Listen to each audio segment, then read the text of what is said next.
this real healthy version of masculinity where we have this dynamic equilibrium with our traits that we want to possess, right? Again, being confident and competent and capable and compassionate and caring, being the warrior poet, being the Jedi, right? Capable of being a protector and being dangerous and being violent, but having that under voluntary control and knowing when to express our emotions or not express our emotions or be vulnerable or ask for help or create a support team or do all of these things. That's my version of real, true, healthy masculinity.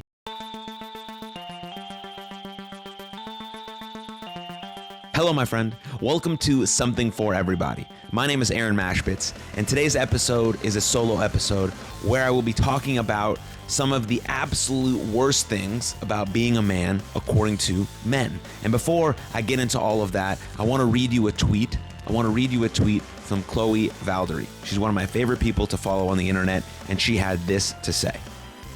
It is a monstrosity of the highest order to dismiss men simply because they are men. It is unconscionable. In recent years, I have seen an increase in straight white men, in particular, internalizing messages they received in corporate settings by speaking of themselves disparagingly or not speaking at all.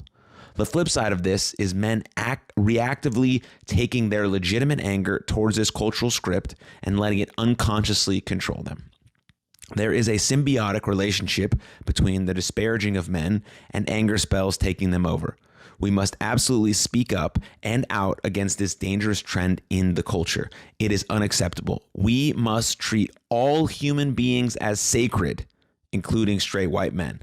Full stop. Now, I thought that was a brilliant tweet and well said by Chloe to really kick off this episode, which I will be talking about some of the absolute worst things about being a man, according to men. There was a thing on Reddit, and I picked out some of the best, not some of the best, that's not the right word, some of the most heavily talked about topics about being a man and some of the worst things about being a man. I don't know if I would say worst, but some of the hardest things, some of the things we have to tackle and overcome as being men. I took some of those off Reddit. I've wrote some of them down here, and I will discuss them in this episode. So let's go to the first one, which is you are treated like a robot.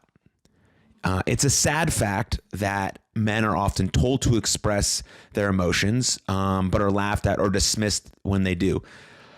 A man says that the dismissiveness they receive discourages them from opening up. However, people say they are manipulative when they go silent. It is a lose-lose situation. So this is interesting. This is what's been talked about for a really long time in our culture, is that men are told this idea, this old sort of view of masculinity was like men don't cry, men don't show emotions, throw some dirt on it, don't cry, tough it out, all of those things.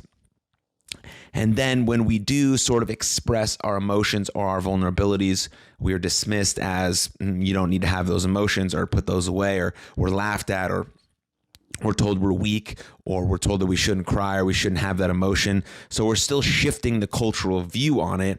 But like I've talked about before in previous episodes, but maybe you're a brand new listener, so I'll explain it to you again here. This idea of masculinity, this modern, healthy idea of masculinity that we have to capture, toggles both of these ideas of having these very masculine, traditional masculine traits, but also having these very feminine traits as well, right? Being able to be dangerous and capable and competent and handle yourself and provide and be a protector, a hero, but also being able to be a poet and a lover and see beauty and share love and care about love and have your emotions under voluntary control and be able to express yourself in a way that's meaningful and powerful and safe, and being able to show love and express love and have love, right? That's the warrior poet. That's the what I think a Jedi in Star Wars really represents, is this healthy version of masculinity, right? Being able to be competent and capable and compassionate and caring and have these things under voluntary control,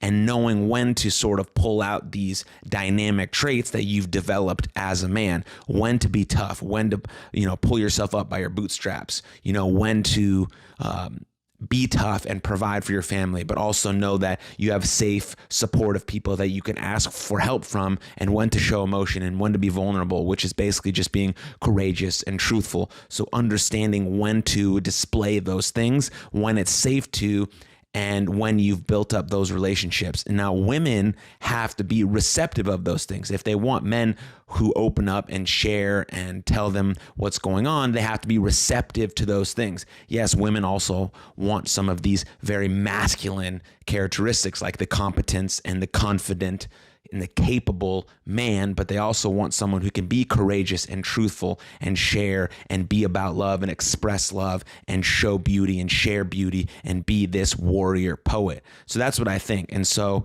that's one of the hardest things about being a man, is this idea that we're treated like a robot. Now, there's shifts in culture. I think we over-rotated on this idea of masculinity. The current version of masculinity today is not something that I recognize with. So everyone throwing out that it's toxic or all of these phrases, right? I'm under the umbrella of this real healthy version of masculinity where we have this dynamic equilibrium with our traits that we want to possess, right? Again, being confident and competent and capable and compassionate and caring, being the warrior poet, being the Jedi, right? Capable of being a protector and being dangerous and being violent, but having that under voluntary control and knowing when to express our emotions or not express our emotions or be vulnerable or ask for help or create a support team or do all of these things.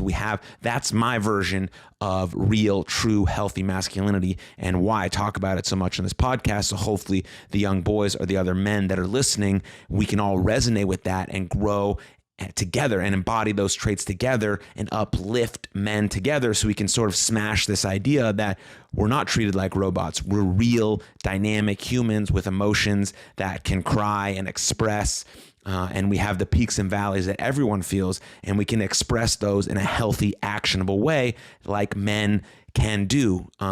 By listening and talking to people who express them in the way that you want to express, or who you look up to, your mentors, your role models, or people that you listen to on a podcast. Okay, how can I be more like those people? How can I be the warrior poet? How can I be the rock and the provider, but also be able to have spaces where I ask for help and can express myself and show my emotions and deal with my mental health and understand my emotions and physically take care of myself and emotionally take care of myself and bring out the best version of me in greatest service to the world. So that was number one. The next one is, let me get to it. This one is an interesting one. A lot of men, especially on Reddit, have said this is where I got the information. A consensus is that everyone thinks you're a weirdo around kids. That's what men feel. Like, some of the worst things about being a man is that everyone thinks you're a weirdo around kids. There's this like weird stereotype that all men are pedophiles, which is extremely dangerous stereotype and extremely disheartening, because we want to encourage good fathers. We want to encourage we need those. Like, it's a cornerstone of society. A great mother and a great father are cornerstones of a great society. And it's just interesting to hear this, because this is something that I personally have never thought of. I have never felt this way. I coach young kids. I started coaching baseball when I was 12. And I never felt like a weirdo around them. I felt like I wanted to be a mentor and a role model and someone they could look up to and someone they could be like. So I was trying to be about the values that I wanted them to present. But I have heard that some men do feel like this when maybe they're, I don't know what the situations they're in, but I know that some people really do feel like the stereotype is true, especially for men. And obviously a bunch of men really feel this way, considering it was very well established on this sort of Reddit thing where people were talking about some of the absolute worst things or hardest things about being a man. And one of them is that everyone thinks you're a weirdo around kids. So let's smash that. Just like we're smashing the first one. We're smashing that because we're willing to step up to the plate. We're willing to step up to the plate and be the fathers and the mentors and the coaches and the role models and the leaders that this world needs us to be. And then young people, young kids, young boys have someone to look up to, have someone to see what they can become if we step into the roles that we are needed in. If we're stepping into the roles of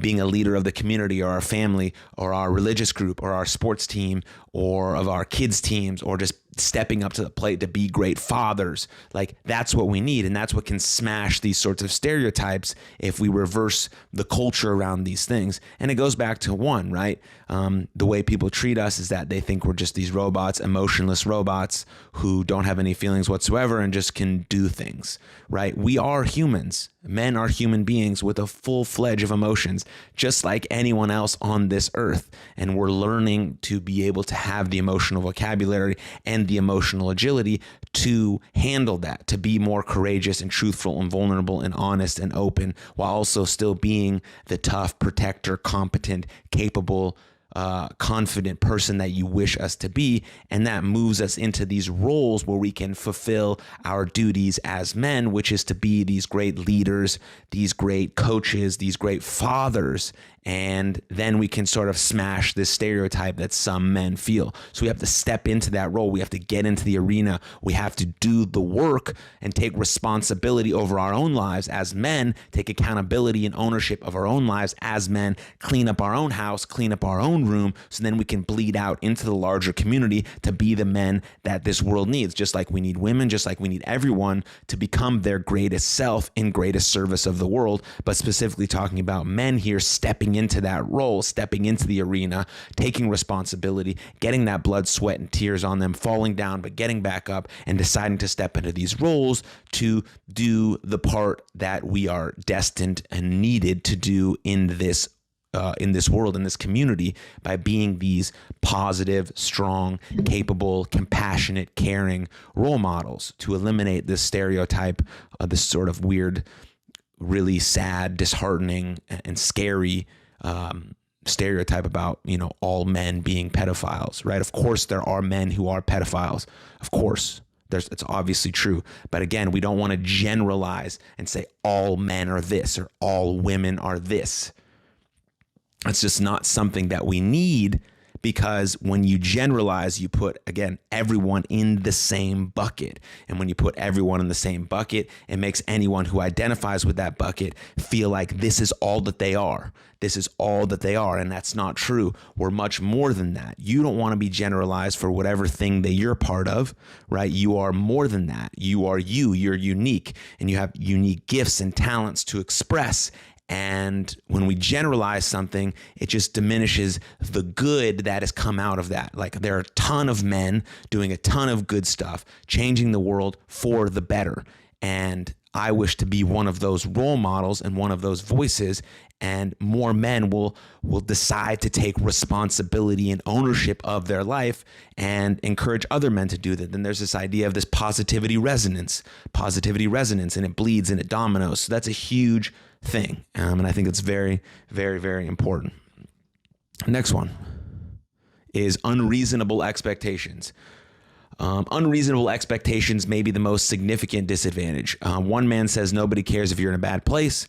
People don't expect you to have bad days. When you open up about it, people ignore you. As a rule of thumb, vulnerability equals weakness, and men never fail. Like, this has been ingrained in us for a very, very, very, very, very long time.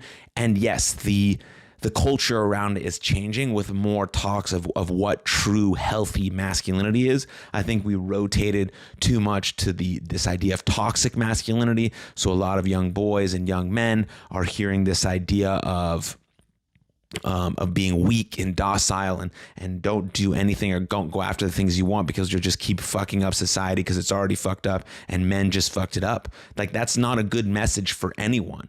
The message needs to be take responsibility and ownership for your life, like the Jockos and the Hubermans and the Petersons are talking about. Take responsibility and ownership over your life and pursue something great. Be the best version of yourself in greatest service of the world. And this thing about unreasonable expectations, we have to continue changing the cultural conversation around it. We have to continue to change the cultural conversation around it, because men can be vulnerable and absolutely should be vulnerable. If you use the definition of vulnerability as being courageous and truthful, that's how we build strong relationships. And men need to build strong relationships, strong bonds with other men, and strong bonds with their partners, their romantic partners, their friends, their family. It's built on being courageous and truthful. And so, of course, vulnerability does not equal weakness. That's stupid. That's just dumb. Vulnerability equals truth, equals power, equals strength.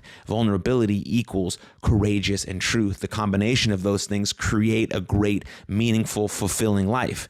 And men fall down, but they get back up. The greatest thing that you can ever do as a person in this world is to keep showing up. That's the greatest thing that you can do. Keep showing up, because you cannot achieve anything if you don't show up. And so men fall down, but they get back up. Everyone falls down. Hopefully they get back up. That's the mark of a true character, of a person who isn't backing down from the challenge. And I don't use the word failure because I have defined that word as the refusal to move forward. So if you kept getting back up and you kept showing up, you didn't fail. You just had a mistake. And how can you iterate and review and reflect on it so you can improve that upon that going forward? That's the real question. But if you kept showing up and you kept getting back up, you didn't fail.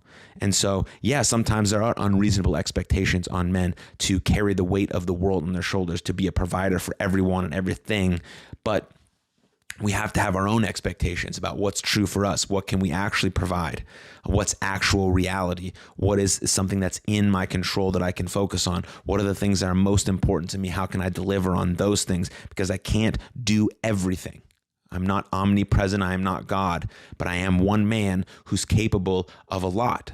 But I have to be intentional and focused on what I do so that I can do that to the best of my ability for the people that I care for the most. And so we have to change this sort of unreasonable expectations to put it on us. Like, whatever society is telling us is fine, but we have to make it our own. What's under my control? What are my most important things? Who are my most important people? And what am I trying to do in the world? What is the best version of me in greatest service of the world? What does that look like? What does that look like? And then understanding sort of these definitions of vulnerability and failure and putting them into your lexicon so that when things happen, you have a definition to fall on, so you're not feeling like a quote unquote failure. You know that you can be courageous and truthful. You know that you can keep showing up and keep getting back up and ask for help and building these strong relationships. So you have a support system of people around you who understand your mission and what you're trying to do. And so the unreasonable expectations just seem like a fulfilling life purpose that you've taken responsibility and ownership and accountability for.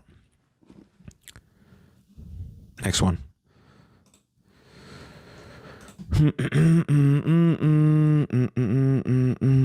Let's see. Here we go. Here we go. Your value depends on provision. Your value depends on provision. Basically, as men, we feel like our only value is when we are providing something. Protection, money, that's our value. As men, we're just supposed to provide. That's it. And yeah, I think that's part of our job, but also we want to feel loved and supported and cared for. Not that we're just like this machine robot who just does things every day because this is what we're supposed to do. And we provide. That's it. Right? We still want to be complimented and thanked, and we want to feel appreciation, and we want to feel love, and we want to feel supported. When we feel supported and loved, we are willing to do anything for those people. Anything. I'm willing to do anything for the people that I love the most because I love them the most, and I know that they love me back, and I know that I feel supported and appreciated when I do something for them or when I do the things I do for them on a consistent basis. But we don't want to feel like our only value, nice pit stains. We don't want to feel like our only value on this earth is when we provide. That's it. That's our only value. We want to feel wanted and appreciated and supported. Like, men really want to feel supported in their mission.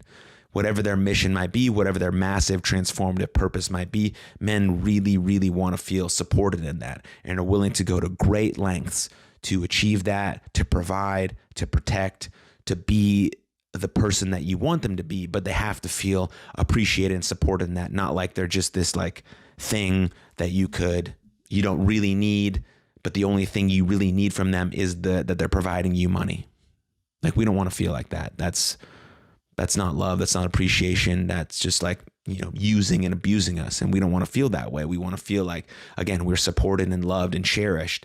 Then when those feelings are real and mutual and the relationship is reciprocal and it's cooperative and we have this understanding about who we are and what we provide for the relationship, then we're willing to go to great lengths to provide that. Then we feel like our value is in that and we enjoy that. And we get a sense of pride and love and joy and fulfillment from doing those things for the person that is supporting us and loving us and cherishing us. And I think that is how some parts of building a really strong, supportive partnership there is being able to express that in a way that most resonates with the person that you're talking to. It would be different if it was, relationships are just different. So, and the people in those relationships are different, but generalizing, which we shouldn't do, again, like I said, very early on or a few minutes ago in this episode, but speaking for men on this episode is that we want to feel loved and supported in those endeavors. We don't just want to feel like, that our only value at all is just this like depends on provision. We want to feel that we're supported and cherished and appreciated for that, like I've been saying.